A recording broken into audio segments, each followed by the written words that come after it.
Diabetes is not about starving, skipping meals, or doing intermittent fasting. So it is eating right at right time. So last month ನಮ್ಮ ಕ್ಲಿನಿಕ್ಕಿಗೆ 45 years old man with known diabetic and hypertensive ಬರ್ತಾರೆ.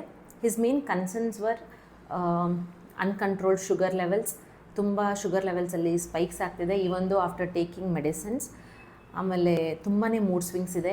ಆಮೇಲೆ he is having cravings for to eat sweets ಮತ್ತು food ಏನಾದರೂ ತಿಂತಾ ಇರಬೇಕು ಅನ್ನೋ ಥರ ಕ್ರೇವಿಂಗ್ಸ್ ಇದೆ ಅವ್ರಿಗೆ. ಅದರ ಜೊತೆಗೆ ಟಯರ್ಡ್ನೆಸ್ ತುಂಬಾ ಇದೆ ಅಂತ ಬಂದರು. ಈ 4 ಮೇನ್ ಕನ್ಸರ್ನ್ಸ್ ಇಟ್ಕೊಂಡು ಅವರು ನಮ್ಮ ಹತ್ರ ಡಯಟ್ ಪ್ಲ್ಯಾನ್ ಕೊಡಿ ಅಂತ ಹೇಳ್ಬಿಟ್ಟು ಬಂದರು. ಸೊ ನಾವು ಅವ್ರಿಗೆ ಯಾವಾಗ ನಮ್ಮ ಡಯಟ್ ಕೇಸ್ ಶೀಟ್ ತೊಗೊಂಡ್ವಿ, ಹಿಸ್ಟ್ರಿ ತೊಗೊಂಡಾಗ ನಮಗೆ ಗೊತ್ತಾಯಿತು ಅವ್ರದ್ದು ಸೆಡೆಂಟ್ರಿ ಲೈಫ್ ಸ್ಟೈಲ್ ಅಂತ. ಸೊ ಸೆಡೆಂಟ್ರಿ ಲೈಫ್ ಸ್ಟೈಲ್ ಅಂದರೆ is I T professional. So ಹಾಗಾಗಿ ಅವರು 6 to 7 hours ಕಂಪ್ಯೂಟ್ರ್ ಮುಂದೆ ಕೂತ್ಕೊಂಡೇ ಕೆಲಸ ಮಾಡ್ತಾರೆ. So no walking, no exercises. ಆಮೇಲೆ ಅದರ ಜೊತೆಗೆ ಅವ್ರದ್ದು ಫುಡ್ ಡಯಟ್ ಚಾರ್ಟ್ ಹಿಸ್ಟ್ರಿ ತೊಗೊಂಡಾಗ we came to know that like most of the times ಅವರು ಔಟ್ಸೈಡ್ ಫುಡ್ ತೊಗೋತಾರೆ, ಆಮೇಲೆ ಜಂಕ್ ಫುಡ್ಸ್ ತಿಂತಾರೆ, ಆ್ಯಂಡ್ ದೆನ್ ಸಾಫ್ಟ್ ಡ್ರಿಂಕ್ಸ್ ತೊಗೋತಾರೆ. ಸೊ ಹೀಗಾಗಿ ಅದ್ರ ಮೇಲೆ we planned like first according to his age, his weight, ಅವರು ಲೈಫ್ ಸ್ಟೈಲ್ ಪ್ರಕಾರ ನಾವು ಅವ್ರದ್ದು ಕ್ಯಾಲೋರೀಸ್ನ ಕ್ಯಾಲ್ಕುಲೇಟ್ ಮಾಡ್ತೀವಿ. ಸೊ ಸೆಡೆಂಟ್ರಿ ಲೈಫ್ ಸ್ಟೈಲ್ ಇರ್ತಕ್ಕಂಥ ಪರ್ಸನ್ಗೆ ಎಷ್ಟು ಕ್ಯಾಲೋರೀಸ್ ಬೇಕಾಗುತ್ತೆ ಅಂದರೆ 20 to 25 kilo calories per kg ಬೇಕಾಗುತ್ತೆ. ಸೊ ಅವರು 70 kg ಇರೋದರಿಂದ ಅಪ್ರಾಕ್ಸಿಮೇಟ್ಲಿ 1400 to 1750 ಕಿಲೋ ಕ್ಯಾಲರೀಸ್ ಅವ್ರಿಗೆ ಒಂದು ದಿನಕ್ಕೆ ಎಷ್ಟು ಎನರ್ಜಿ ಬೇಕಾಗುತ್ತೆ. So depending on this calorie ನಾವು ಅವರಿಗೆ ಒಂದು ಡಯಟ್ ಮೀಲ್ ಪ್ಲ್ಯಾನನ್ನು ರೆಡಿ ಮಾಡಿಕೊಟ್ವಿ. ಸೊ ಇದರಲ್ಲಿ ನಾವು ಏನು ಆ್ಯಡ್ ಮಾಡಿದ್ವಿ ಅಂತ ಹೇಳಿದ್ರೆ, it is not like extreme dieting ಅಂತ ಏನೂ ಇಲ್ಲ, ಸಿಂಪಲ್ಲಾಗಿ ಏನು ತಿನ್ನಬೇಕು ಅನ್ನೋದನ್ನು ನಾವು ಹಾಕ್ಕೊಟ್ವಿ.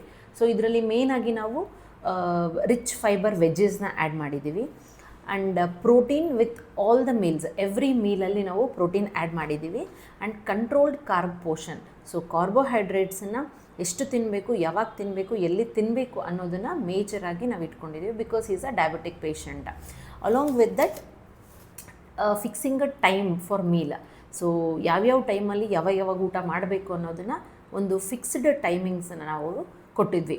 ಸೊ ಇದರ ಜೊತೆಗೆ yoga postures and then walking ಇದೆಲ್ಲನೂ ಇನ್ಕ್ಲೂಡ್ ಮಾಡಿಬಿಟ್ಟು ಕನ್ಸಿಸ್ಟೆಂಟಿಯಾಗಿ ಅವರು 1 month ಮಾಡಬೇಕು ಅಂತ ಹೇಳಿದ್ವಿ. So he came back to us with good results. So ಅವ್ರಿಗೆ ಇದೆಲ್ಲ ಕನ್ಸಿಸ್ಟೆಂಟಾಗಿ ಅವ್ರು ಮಾಡ್ಕೊತ ಬಂದಿದ್ದಾರೆ. ಆಮೇಲೆ ನಾವು ಡಯಟ್ ಚಾರ್ಟ್ ಏನು ಕೊಟ್ಟಿದ್ವಿ ಅದನ್ನು ಫಾಲೋ ಮಾಡಿದ್ದಾರೆ. So same meal plan follow ಮಾಡಿ ವಿತ್ 30 minutes ಆಫ್ ಎಕ್ಸಸೈಸ್ ಅವ್ರಿಗೆ ಇವಾಗ ಶುಗರ್ಸ್ ಆರ್ ಅಂಡರ್ ಕಂಟ್ರೋಲ್, ಅವ್ರ ಮೂಡ್ ಸ್ವಿಂಗ್ಸ್ ಹೋಗಿದೆ, and cravings for food have been reduced. ಅದು ಕಂಪ್ಲೀಟಾಗಿ ಕಮ್ಮಿ ಆಗಿಲ್ಲ, but it has been reduced. And then ಅವ್ರಿಗೆ ಕಾನ್ಫಿಡೆನ್ಸ್ ಬಂದಿದೆ. So this is the main thing what we wanted. So what I wanted to say is like eating right thing at right time with consistent ಇತ್ತು ಅಂತ ಹೇಳಿದ್ರೆ you can control the diabetes. Thank you.